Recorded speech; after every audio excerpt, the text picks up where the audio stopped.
வைஷு. இன்றைக்கி என்ன கேஸ்க்காக வந்திருக்கோன்னா, டிவி புகழ் நாஞ்சில் விஜயன் அவர்கள் கடந்த 7 வருஷமாக என் கூட தொடர்பில் இருந்தார். இப்போ ரீசெண்டாக என் கூட தொடர்பு இருக்க முடியாது அப்படின்ற மாதிரி என்னை மனதளவில் ரொம்ப ஹர்ட் பண்ணுறாரு. எனக்கு அது ஏன்னு தெரியல. எனக்கு நீதி கிடைக்குமான்றதே எனக்கு ரொம்ப நர்வஸாக இருந்தது. நான் சார்கிட்ட போகும்போதுமே அவங்க என்ன சொன்னாங்கன்னா, கண்டிப்பாக ஒரு திருநங்கைக்கு கண்டிப்பாக நீதி கிடைக்கும்ன்ற லீகலாக மூவ் பண்ணலாம் மேம் அப்படின்னு சொல்லியிருந்தாரு. எனக்கு இந்த தருணத்தில் ஜாய் கிறிஸ்டினாவுக்கு ரொம்ப ஃபர்ஸ்ட் ஆஃப் ஆல் தேங்க் பண்ணுறேன். ஏன்னா இந்த முடிவை நான் எடுத்தேன்னா அதுக்கு காரணமே அவங்க தான். ஏன் அப்படின்னா, மாதம்பட்டி ரங்கராஜன் மாதிரி ஒரு மிகப்பெரிய ஒரு பிக் ஷாட் பீப்புள் அவங்க அப்படி இருந்து இப்போ இவங்ககிட்ட கேட்டு கர்ப்பமாகி இருந்த ஒருத்தவங்களாலேயே எந்த ஆக்ஷனுமே எடுக்க முடியல. எதனாலன்னு பார்த்தீங்கன்னா, அவங்க பிக் பர்சன் அப்படின்றதுனால.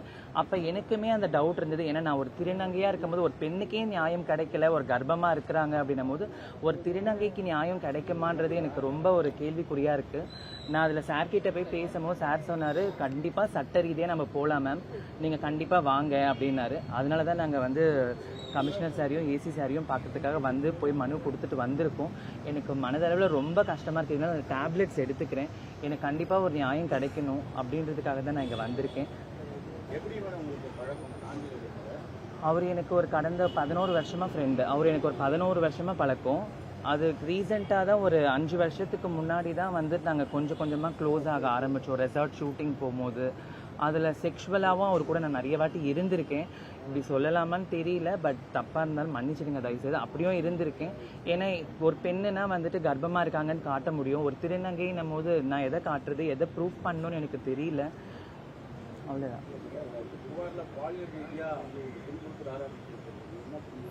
இல்லை, துன்புறுத்தினாருன்னு நான் சொல்லலை சார். பாலியல் ரீதியாகவும் அவர் கூட நான் இருந்திருக்கேன்னு சொல்ல வரேன்.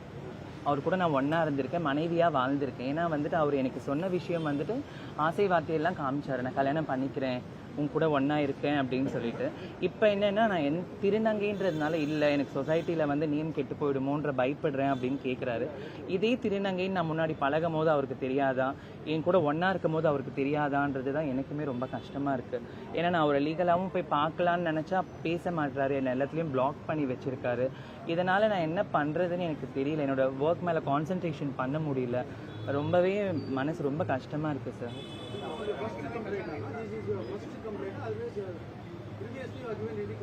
No sir, this is my first complaint. ஏன்னா இதுதான் எனக்கு டிலே பண்ணுறதுக்கு இல்லை சார். எப்படியாவது என் கூட பேசிட்டு வரணும்னு ஒரு நம்பிக்கை இருந்தது.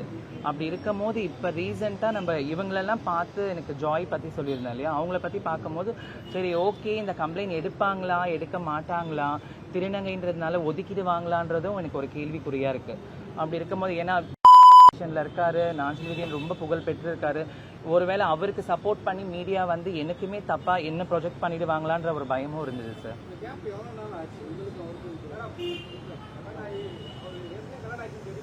இல்லை, கல்யாணத்துக்கு முன்னாடியிலேருந்தே என் கூட பழகிட்டு இருக்காரு. கல்யாணம் ஆனதுக்கு அப்புறமும் என் கூட பேசிட்டு தான் இருந்தார். கர்ப்பமாக இருக்கும் போதும் என் கூட பேசிட்டு தான் இருந்தார். குழந்தை பிறந்ததுக்கு அப்புறமா தான் என்னை அவாய்ட் பண்ண ஆரம்பிச்சாரு. இல்லை சார், நீங்கள் பின்தொடர்றது தப்புன்றீங்க. எத்தனை ஆண்கள் ஒரு மனைவி ஒரு குழந்தை கூடயே இருக்கிறாங்க, எல்லாருக்கூட தொடர்பில் இருக்காங்கல்ல. இல்லைன்னா அதை முன்னாடியே சொல்லிட்டேன், அவர் குழந்தை வேணுன்றாரு. சரி ஓகே, கல்யாணம் பண்ணிக்கிறதுக்கு அப்புறமா என் கூட இருப்பாருன்னு ஒரு நம்பிக்கையில் தானே சார் நம்ம இருக்கோம். ஒரு நம்பிக்கை தானே. இப்போ எத்தனையோ ஆண்கள் இன்னொரு பெண் கூட தொடர்பு வச்சுக்கிறாங்க. அப்படி இருக்கும்போது திருநங்கையாக எனக்கு ஒரு வாழ்க்கை கொடுக்குறாரு அப்படின்னு நினச்சி தானே சார் நம்ம பழகுவோம். என்ன சார், பணம் வாங்கி ஏமாத்தலாம் கிடையாது. அப்பப்போ எதுனா தேவைன்னா ஒரு 1 lakh 2 lakh கேட்பாரு. நான் ஜுவல்ஸ் வச்சு கொடுப்பேன், திருப்பி கொடுத்துருவாரு. இப்போவே ரீசெண்டாக என்கிட்ட என்னோட 3 லட்ச ரூபாய் அவர் கையில் தான் இருக்குது. எல்லாருக்குமே, அவங்க மாமியார் வரைக்கும் அவங்க ஃபேமிலி மெம்பர்ஸ்க்குமே தெரியும் நாங்கள் 2 பேரும் பழகுனது.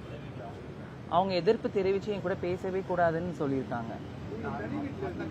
நான் ஃபஸ்ட் தனி வீட்டில் இருந்தேன் சார், வில்லிவாக்கமில் தனி வீட்டில் இருந்தேன். அப்போ அவர் என் கூட தான் போவார். வில்லிவாக்கமில் நார்த்து ஜெகநாதன் நகர்னு சொல்லிட்டு அங்கே தனி வீட்டில் இருக்கும்போது அவர் ரெகுலராக வருவார் போவார். நைட்டில் என் கூட தான் இருப்பார்.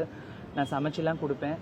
ஜாலியாக தான் போயிட்டு இருந்தது. திடீர்னு ஏன் அந்த மாதிரி அவாய்ட் பண்ணுறாரு, திருநங்கைன்னு சொல்லி அவாய்ட் பண்ணுறது எனக்கு ரொம்ப ரொம்ப கஷ்டமாக இருக்குது. ஏன்னா இதே திருநங்கைன்னு முன்னையும் அவருக்கு தெரிஞ்சு தானே சார் பழகுறாரு.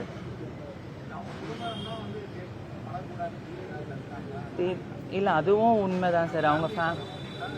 அவங்க ஃபேமிலியில் அவங்களுக்கு என்னை யாருக்குமே பிடிக்காது. முன்னாடி கல்யாணம் ஆகிறதுக்கு முன்னாடி வரைக்கும் நல்லா பேசிகிட்டு இருந்தாங்க, பழகிட்டு இருந்தாங்க. அவங்க ஃபேமிலி மெம்பர்ஸ்க்கு என்னென்னா நானும் லவ் பண்ணுறோன்னு நல்லாவே தெரியும். நல்லாவே போயிட்டு இருந்து கல்யாணம் ஆனதுக்கப்புறம் என்னை அவாய்ட் பண்ண ஆரம்பித்தாங்க. நிறைய விஷயத்துக்கு கூப்பிடல, ஃபங்க்ஷன்ஸ்க்கெல்லாம் அவங்க வர வேண்டான்னு சொல்லி நிறையா அவாய்ட் பண்ணாங்க சார். நான் லாஸ்ட்டாக ஒரு 6 months இருக்கும் சார் அவர் கூட பேசி. லாஸ்ட்டாக நாங்கள் ஒரு ரெசார்ட் போயிருந்தோம். ரெசார்ட் போயிட்டு வந்ததுக்கப்புறமா ஏன் பேசல என்னன்னே தெரியல. எங்கள் வீட்டில் ப்ரெஷராக இருக்குது, என்னால் குழந்தை இருக்குது, என்னால் தயவுசெய்து இதுக்கப்புறம் பழக முடியாதுன்னொடனே எனக்கு மென்டலி ரொம்ப டிஸ்டர்ப் ஆகிட்டேன். ஏன்னா நான் இதனால் சைக்காட்ரிஸ்ட் பார்த்துட்ருக்கேன், டேப்லெட்ஸ் எடுத்துக்கிறேன். ஏன்னா எனக்கு அது தெரியல இன்னொருத்தவங்க கிட்ட திருப்பி லவ் பண்ணலாமா பேசலாமான்னு மற்றவங்க நினைப்பாங்க. எனக்கு வந்துட்டு ஒரு லவ்வாக இருந்தாலும் ட்ரூவாக இருக்கணும் நாஞ்சில் விஜயன் கூட அப்படின்றதுக்காக நான் அப்படியே இருக்கேன் சார். இல்லை த்ரெட்டன் மாதிரிலாம் அவர் என்றைக்குமே பண்ணதில்லை. நான் அவர்கிட்ட சொல்லியிருக்கேன், எனக்கு நீங்கள் இல்லைன்னா நான் என்ன பண்ணுவேன்னு தெரியாது, எனக்கு ரொம்ப கஷ்டமாக இருக்குது. ஏன்னா நீங்கள் கொஞ்சமாவது நீங்கள் செக்ஷுவலாக இல்லைனா கூட என் கூட பேசுங்க, கொஞ்சமாவது டைம் ஸ்பெண்ட் பண்ணுங்கள். முன்னையாவது டைம் ஸ்பெண்ட் பண்ணுவார். இப்போ எதுவுமே கிடையாது. நாங்கள் டெம்பிள் போவோம், அடிக்கடி ஷூட்ஸ்க்கு ரெகுலராக போவோம். ஒரே ஷூட்டில் இருந்தால் கூட பேசிக்கிறது இல்லை. நான் தனி ரூமில் அவர் தனி ரூமில் இருக்கும். ரொம்ப வருத்தமாக இருக்குது சார் அது. ஆமாம் சார். யாரு? நான் ஃபோட்டோஸ் ஆதாரம் காட்டுறேன் சார். யாருன்னு தெரியாதவர் எப்படி வந்துட்டு வீடியோ காலில் நைட்டு 11:30 2 மணிக்கு 3 மணிக்கு நைட் ஷூட்டில் இருக்கும் போதெல்லாம் பேசுகிறது எப்படி தெரியாதுன்னு சொல்லுவாங்க சார். சார் நட்பு ரீதியாக 2 மணிக்கு பேசுவாங்களா? நீங்கள் யாரு கூட நட்பு ரீதியாக 2 மணிக்கு பேசுவீங்களா சார்? சொல்லுங்கள். செக்ஷுவலாக தான் சார் பேசுவார். நான் ஓப்பனாகவே நான் சொல்கிறேன். இதை விட ஓப்பன் ஸ்டேட்மெண்ட் நான் என்ன பண்ணணும், இல்லை கேமரா வீட்டில் வைக்கணுமான்னு எனக்கு தெரியல சார். ஒரு 2 பேர் ஒரு தாம்பதிய உறவில் இருக்கோன்னும் போது நம்ம எப்படி கேமரா வச்சுக்கணுமா வீட்டில்? உங்களை நம்பி தானே சார் நாங்கள் வரோம் இதே இடத்துல. புரியுது சார். தொலைபேசியில் கேட்டிருக்காங்க, தெரியலன்னு சொன்னாங்க. புரியுது சார். எல்லாருமே தப்பு பண்ணவங்க மாட்டிக்கிட்டு நீங்கள் குற்றவாளியான்னு கேட்டால் கண்டிப்பாக இல்லைன்னு தான் சார் சொல்லுவாங்க. அப்படி தான் அவரும் சொல்லியிருக்காரு. ஏன்னா நாளைக்கு இஷ்யூ ஆகிடுமா, நாளைக்கு பேர் போயிடுமான்றது பயப்படுவாங்கல்ல சார். இதுவுமே வந்துட்டு ஓகே எதுவாக இருந்தாலும் பரவாயில்ல, நம்ம மீடியா நண்பர்கள் நான் சின்ன திரை நடிகர் சங்கத்தில் முதல் திருநங்கையாக கார்டு வாங்கும் போது எனக்கு ஹெல்ப் பண்ணீங்க. அதே மாதிரி தான் இந்த விஷயத்துக்கும் நியாயத்துக்காக நான் வந்திருக்கும் போது ஹெல்ப் பண்ணுவீங்கன்ற ஒரு நம்பிக்கையோடு தான் நான் வந்திருக்கேன். சூசைட் தான் சார் பண்ணிக்கணும், எனக்கு வேற ஆப்ஷன் தெரியல. ஏன்னா உள்ளார போலீஸ் கமிஷனர் சாரும் இவங்களும் சொல்லியிருக்காங்க, கண்டிப்பா நடவடிக்கை எடுக்கிறேன்னு சொல்லியிருக்காங்க. சார் எடுக்கிறேன்னு இருக்காங்க.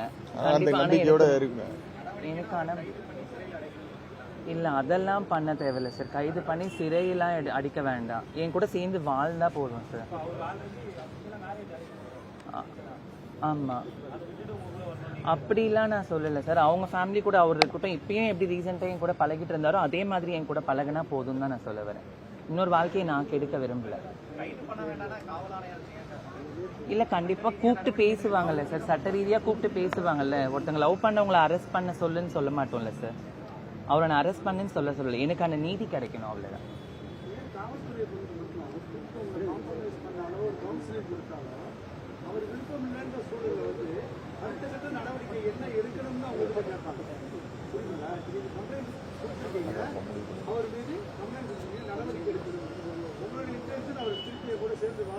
ஆமாம்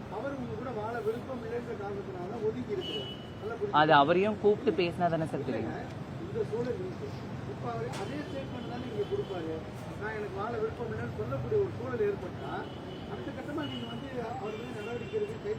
கண்டிப்பா சார், அவர் அந்த ஆப்ஷனா சொன்னாருன்னா கண்டிப்பா சட்ட நடவடிக்கை எடுக்க சொல்லுவேன் சார், அரெஸ்ட் பண்ண சொல்லுவேன் கண்டிப்பா. ஏன்னா நீதி கிடைக்கலன்னும் போது என்ன பண்றதுன்னு எனக்கு தெரியல.